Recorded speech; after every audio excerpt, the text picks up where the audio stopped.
Assalamualaikum warahmatullahi wabarakatuh. Alhamdulillahillazi la mani al-lima wahab wa la mudhiya lima salab. Ta'atu lil amilin afdalu muqtasab wa taqwahu lil muttaqin alan nasab. Wa asyhadu an la ilaha illallah wahdahu la syarikalah azzamal ahzaba wa qalab. Wa asyhadu anna Muhammadan abduhu wa rasuluh allazi tafa'u wan taqab. Sallallahu alaihi wa ala sahbihi Abi Bakr al-Faik fi fahdil warutab wa ala Umar allazi farrasi saitanu minhu wa harab wa ala usmana zin nurain attaki wan nakil hasab wa ala alihin syiri wabni amihi fin nasab wa ala bakiyati ashabihi allazina qtasaw fid din ala faqrin muqtasab wa ala tabi'ina lahum bi insana ma arsyarana nakjam wa harab wa sallama tasliman. Marilah kita semua panjatkan rasa puja dan puji syukur kehadirat Allah Subhanahu wa taala, Tuhan semesta alam yang telah memelihara dan tidak pernah berhenti memberikan hidayah bagi umatnya. Allah Subhanahu wa taala adalah Maha Pemurah, sehingga Ia akan selalu menuntun hidup umat yang mengasihinya. Pada kesempatan ini saya akan memberikan ceramah mengenai husnuzan kepada Allah Subhanahu wa taala.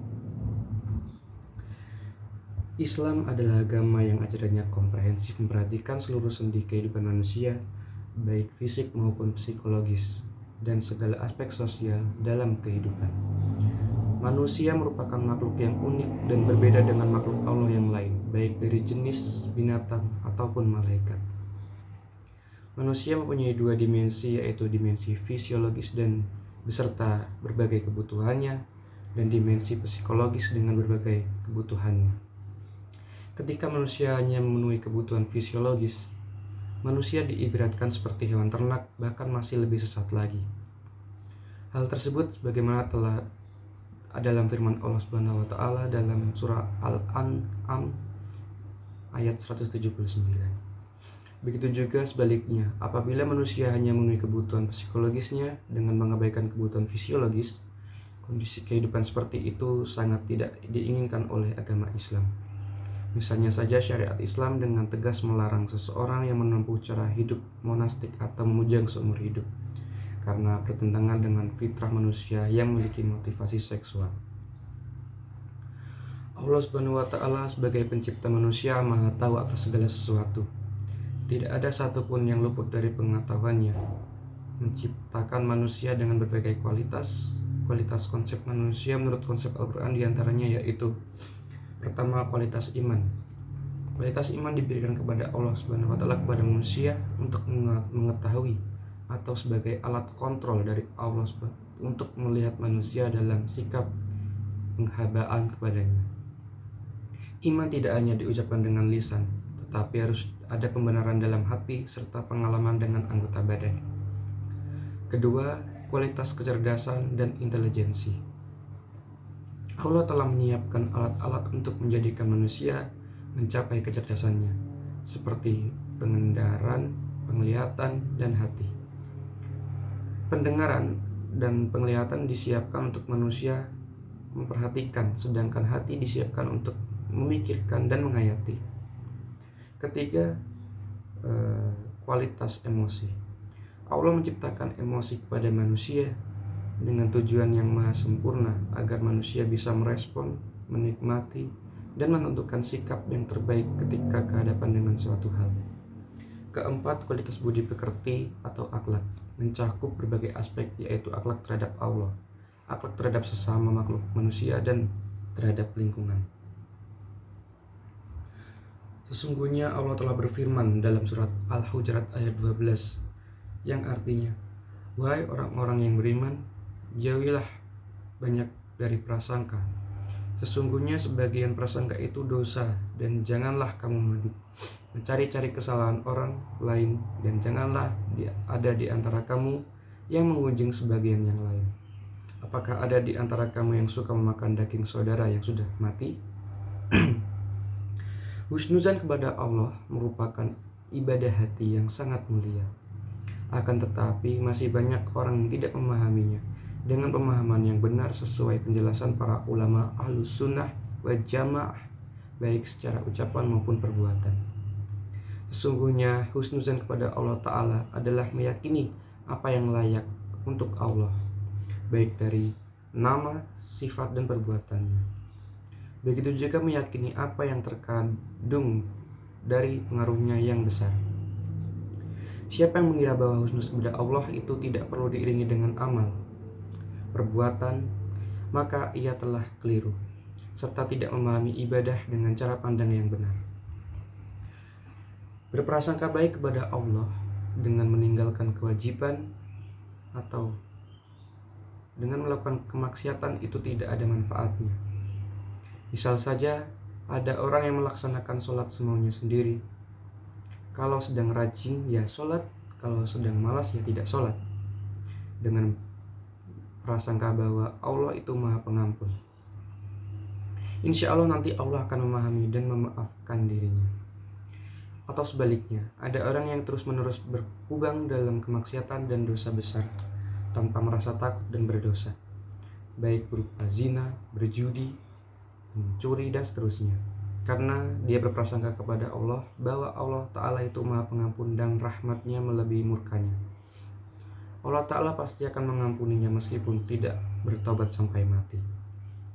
Siapa saja yang berprasangka seperti ini, itu maka termasuk orang yang telah terpedaya, memiliki pengharapan yang tercela serta keinginan yang mengada-ngada dan merasa aman dari azab Allah.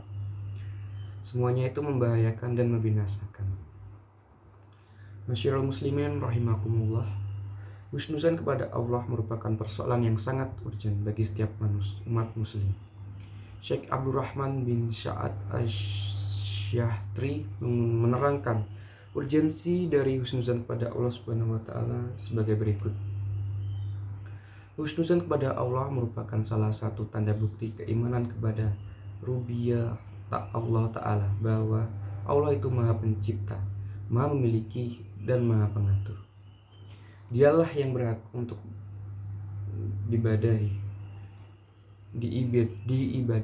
Siapa yang memohon pertolongan kepada Allah dan berlindung padanya semata, maka sesungguhnya dia telah berbaik sangka kepada Allah.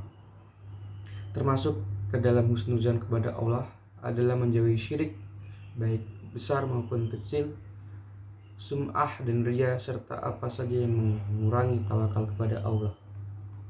Yang kedua, husnuzan kepada Allah adalah ibadah yang agung yang menyatukan 4 rukun besar ibadah, yaitu cinta, pengagungan, harap, dan takut. Yang ketiga, husnuzan kepada Allah merupakan kesempurnaan tawakal.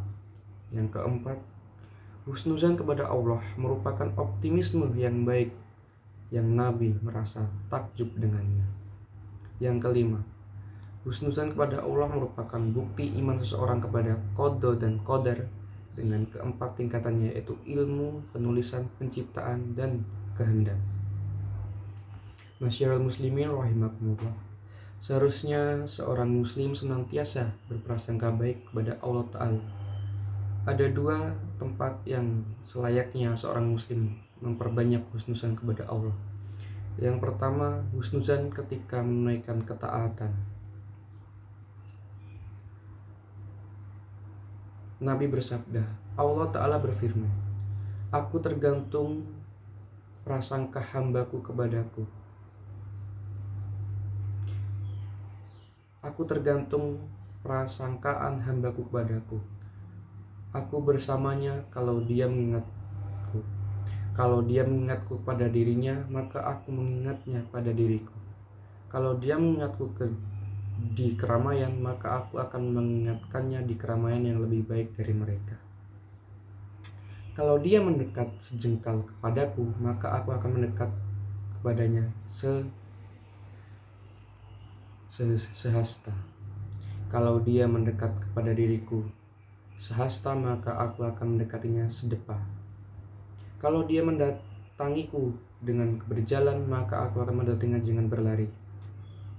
Hadis Qudsi riwayat Al-Bukhari nomor 7405 dan Muslim nomor 2675. Dapat diperhatikan dalam hadis ini hubungan yang sangat jelas sekali antara husnuzan dengan amal, yaitu mengiringinya dengan mengajak untuk mengingat Allah Azza wa Jalla dan mendekat kepadanya dengan ketaatan.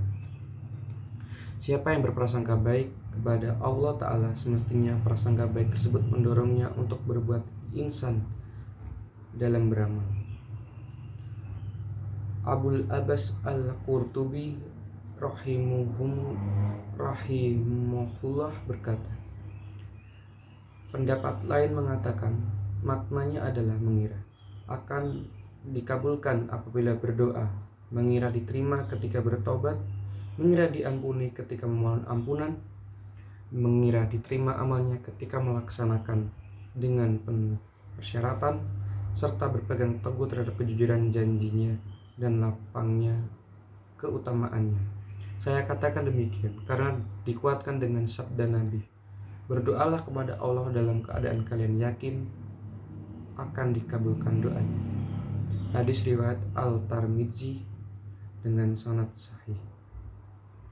Begitu juga sayapnya bagi orang yang bertaubat, orang yang memohon ampunan dan pelaku suatu amal yang bersungguh-sungguh dalam melaksanakan semua itu, hendaknya meyakini bahwa Allah akan menerima amalnya dan memaafkan dosanya, karena Allah Ta'ala telah berjanji akan menerima taubat yang jujur dan amal yang saleh. Sedangkan kalau dia beramal dengan amal-amalan yang tersebut tapi berkeyakinan atau menyangka bahwa Allah Ta'ala tidak menerimanya dan hal itu tidak bermanfaat, maka hal itu termasuk berputus asa terhadap rahmat dan karunia Allah. Itu termasuk dosa besar. Barang siapa yang meninggalkan dunia dalam kondisi seperti itu, maka dia akan mendapatkan apa yang dia kira atau dia yakin. Sebaliknya, mengira bakal diampuni dan mendapat rahmat sementara dia terus-menerus melakukan kemaksiatan, maka hal itu termasuk kebodohan. Hal itu dapat menjerumuskannya kepada pemahaman mujizah atau seorang tidak akan kafir dengan perbuatannya. Al-Muhfim Syarh Muslim. Yang kedua, husnuzan ketika mengalami musibah saat menjelang kematian.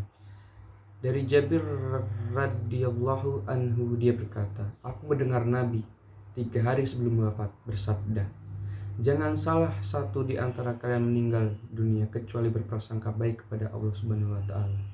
Hadis riwayat Muslim 2877. Dalam kitab Al-Ma'suah Al-Fiqhiyah disebutkan seorang mukmin diharuskan berprasangka baik kepada Allah Ta'ala dan lebih ditekankan untuk berprasangka baik kepada Allah ketika ditimpa musibah dan ketika akan meninggal dunia. Al-Hattab berkata, dianjurkan bagi yang akan meninggal dunia berprasangka baik kepada Allah Ta'ala. Berprasangka baik pada Allah meskipun sangat dianjurkan ketika mau meninggal dunia dalam kondisi sakit. Akan tetapi seorang sepantasnya senantiasa berprasangka baik kepada Allah. Masyiral muslimin rahimakumullah, husnuzan kepada Allah memiliki banyak buah yang agung yang sangat didambakan oleh setiap muslim. Hal ini sesuai dengan nilai ibadah ini sendiri yang juga agung. Di antaranya buah dari husnuzan kepada Allah sebagai berikut. Yang pertama, hati menjadi tentram atau telah matilah rasa putus asa pada diri orang yang berhusnuzan kepada Allah. Yang kedua, Allah memberikan kepadanya apa yang dia sangkakan kepada Allah.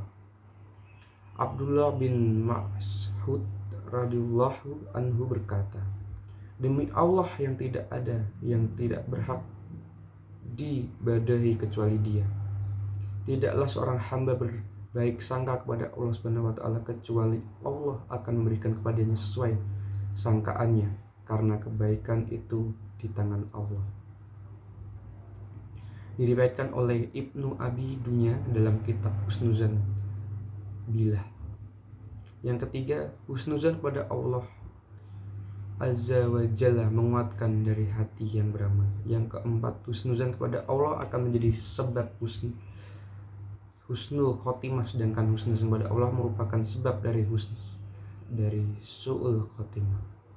Yang kelima, sebagian orang saling mengatakan, gunakanlah husnuzan kepada Allah Azza wa Jalla di setiap cobaan yang menimpamu agar bisa menghilangkan, karena itu lebih dekat dengan jalan keluar.